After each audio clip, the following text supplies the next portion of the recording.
अस्सलाम वालेकुम everyone, I hope so कि आप सब लोग ठीक ठाक होंगे और बहुत ज़्यादा खुश होंगे जी। तो आज की इस वीडियो के अंदर हम बात करने वाले हैं हेनरी IV की, जो कि एक ड्रामा है और वो लिखा है शेक्सपियर ने। आज की इस वीडियो के अंदर हम बात करेंगे इसके करेक्टर्स पर और इसकी समरी पर जी। तो अब चलते हैं अपनी मेन वीडियो की तरफ। हेनरी IV के 2 प्लॉट्स हैं और जब पहला प्लॉट है उसको हम अभी स्टार्ट करने लगे हैं। पहले प्लॉट की स्टार्टिंग इस तरह से होती है कि जो हेनरी IV है ये एक किंग है और इनको कहा जाता है कि अपनी सारी की सारी प्लानिंग्स को पोस्टपोन कर दो। क्योंकि उनकी आर्मी को साउथ डायरेक्शन के अंदर हॉटस्पर ने कैद कर लिया होता है। हॉटस्पर एक विलन है और इसका इस कहानी के अंदर एक मेन किरदार है। किंग हेनरी जो है वो हॉटस्पर को ये कहते हैं कि मेरे सोल्जर जो है उनको वापस कर दो, लेकिन हॉटस्पर वापस करने से मना कर देता है। तो किंग हेनरी कहते हैं कि मैं तुम्हारा सामना करूंगा रॉयल कोर्ट में, यानी तुम रॉयल कोर्ट में मेरे से मिलना और अपना मसला बताना और उसको हम हल करेंगे। अगला सीन है उसके अंदर हम देखते हैं प्रिंस हैरी को। प्रिंस हैरी जो है ये हेनरी IV का बेटा है और ये बहुत ही ज्यादा फजूल किस्म का एक लड़का है जो कि हर टाइम ड्रिंक करता रहता है। ये क्लब में बैठा होता है और इसको ये लगता है कि जब वो क्लब में बैठा हुआ है ना, जब वो ड्रिंक कर रहा है तो वो एक अच्छा काम कर रहा है। क्योंकि उसको लग रहा है कि वो पब्लिक में बैठा हुआ है, पब्लिक के पास रहेगा तो तभी वो एक अच्छा बादशाह बनेगा, जो कि गलत है।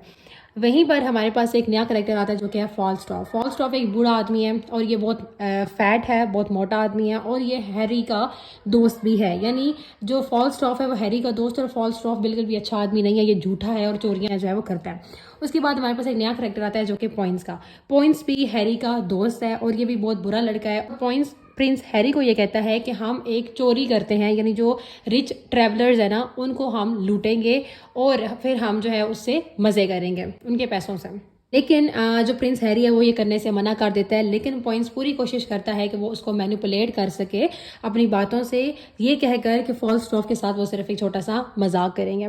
लेकिन प्रिंस हैरी उसकी बात नहीं मानता, जिसकी वजह से वो ये लूट मार नहीं मचा पाते। हमें सीन दिखाया जाता है रॉयल कोर्ट का, जिसके अंदर हॉटस्पर रॉयल कोर्ट में आता है और वो हेनरी IV को अपना मसला बताता है। वो ये कहता है कि जब हेनरी IV बादशाह नहीं थे तो हमारी फैमिली, जो कि पर्सी फैमिली है, हमने मदद की थी किंग हेनरी की कि वो बादशाह बन जाए, ठीक है। लेकिन अब जो है किंग हेनरी वो उनके सारी की सारी एफर्ट्स को, उनके एहसानात को भूल चुके हैं। ये सुनकर प्रिंस हैरी रॉयल कोर्ट से चले जाते हैं। इसके बाद हमारे पास प्लॉट 2 स्टार्ट हो जाता है। उसमें हमें देखने को मिलता है कि प्रिंस हेनरी बहुत ज़्यादा बूढ़े हो चुके हैं, ये बहुत ज़्यादा बीमार भी हैं।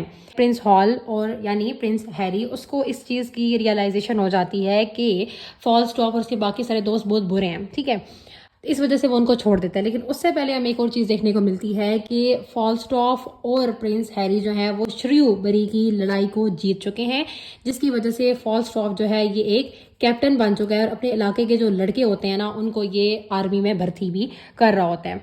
इसके बाद हमें देखने को मिलता है कि प्रिंस हैरी जो है वो अपने सारे दोस्तों को छोड़ चुका है, क्योंकि उसे रियलाइज़ हो चुका है कि उसके फादर के बाद उसी को ही तख्त जो है वो संभालना पड़ेगा। हमें ये दिखाया जाता है कि कुछ रेबल्स हैं, यानी कुछ बुरे लोग हैं, कुछ बागी लोग हैं जो कि तैयारी कर रहे हैं जंग करने की, और वो जंग करेंगे किंग हेनरी के खिलाफ, ठीक है। अब ये जो सारे रेबल्स हैं वो अर्ल ऑफ नंबरलैंड से मदद मांगते हैं कि हमारी मदद करो ताकि हम किंग हेनरी को उनके तख्त से उतार सके। लेकिन अर्ल ऑफ नंबरलैंड जो है वो इनको मना कर देते हैं। हमारे पास एक नया करेक्टर आता है जो कि है प्रिंस जॉन का। प्रिंस जॉन हेनरी IV का छोटा बेटा है और ये एक चाल चलता है रेबल्स के साथ। वो रेबल्स को ये कहता है कि अगर तुम लोग मेरा साथ दो, अगर तुम लोग मेरी बात मानो तो मैं तुम लोगों की सारी शर्तें मान लूंगा। जब रेबल्स ये बात सुनते हैं तो वो खुशी खुशी प्रिंस जॉन की बात मान लेते हैं और प्रिंस जॉन सारे के सारे रेबल्स को मार देता है। नेक्स्ट सीन में हम ये देखते हैं, अगले सीन के अंदर हम ये देखते हैं कि जो बादशाह हैं, जो किंग हेनरी हैं, ये बहुत ज़्यादा बीमार हो चुके हैं, बिल्कुल अपने डेथ बेड पर होते हैं। तो वहाँ पर ये प्रिंस हैरी को बुलाते हैं। प्रिंस हैरी ये देखता है कि अब उसके फादर की तबीयत बहुत ज़्यादा ख़राब हो चुकी है, बच नहीं पाएंगे। तो जो हेनरी हैं वो बताते हैं कि मैं बहुत बीमार हो चुका हूँ और मेरे बाद तुम ही ने जो है वो तख्त संभालना है, लेकिन मैं बहुत ज़्यादा परेशान हूँ कि तुम अपनी बुरी हैबिट्स की वजह से इस तख्त का ख्याल नहीं रख पाओगे। तो वहीं पर जो है वो हैरी कहता है कि नहीं बाबा, मैं आपकी सल्तनत को संभालूंगा, मैं उसका ख्याल रखूंगा और मैं एक अच्छा बादशाह बनूंगा। और वो अपने तमाम जो बुरे उसने काम किए होते हैं उनके लिए माफ़ी मांग, फादर जो है वो उसको माफ़ करते हैं और वहीं पर उनकी डेथ हो जाती है। बादशाह बनने के बाद सबसे पहले प्रिंस हैरी जाते हैं लॉर्ड चीफ जस्टिस के पास।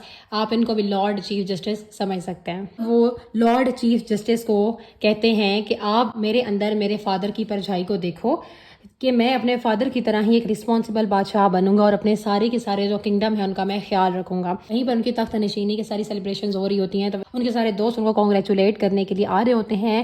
تو ہال یعنی پرنس ہیری جو ہیں جو نیکسٹ بادشاہ بن چکے ہیں وہ فال اسٹاف سے یہ کہتے ہیں کہ آئندہ کے بعد تم کبھی بھی میرے آس پاس یا میرے تخت کے آس پاس یا میرے کنگڈم کے آس پاس مجھے نظر نہ آنا. اور یہ بات کر کے وہ اپنے سارے کے سارے برے دوستوں کو اپنے کنگڈم سے بینش کر دیتے ہیں یعنی ملک بدر کر دیتے ہیں. اور یہیں پر ہمارا ایک بہت بہترین ڈرامہ اینڈ ہو جاتا ہے.